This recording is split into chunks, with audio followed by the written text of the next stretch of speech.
బలరాముడు తల్లిదండ్రులు ఎవరు? బలరాం ఆయుధం ఏమిటి? బలరాంకి ఎలాంటి యుద్ధానైపుణ్యం కలిగి ఉన్నాడు? వివరాలలోకి వెళ్లే ముందు వీడియోను లైక్ చేయండి, మరియు మీరు ఇంకా ఛానల్ సబ్స్క్రైబ్ చేయకపోతే సబ్స్క్రైబ్ చేసుకోండి. హిందూ పురాణాలలో బలరాముడి తల్లిదండ్రులు వాసుదేవుడు మరియు రోహిణి. బలరాముడు గోకులంలో పెరిగాడు. బలరాముడు కృష్ణుడికి సోదరుడు. ఎల్లప్పుడూ అతనిని రక్షించడానికి మరియు అతని పక్కన నిలబడటానికి సిద్ధంగా ఉంటాడు. బలరాముడి భార్య పేరు రేవతి. ఆమెను జ్యోతిష్మతి అని కూడా పిలుస్తారు. వారికి 2 కుమారులు, నిషాత మరియు ఉల్ముక, మరియు శశరేఖ, వత్సల అనే కుమార్తె ఉన్నారు.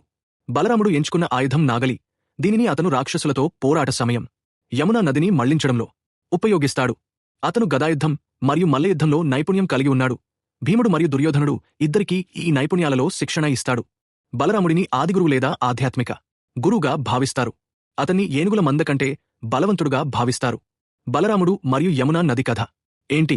కురుక్షేత్ర యుద్ధంలో బలరాం పాత్ర ఏమిటి? నెక్స్ట్ వీడియోలో తెలుసుకుందాం.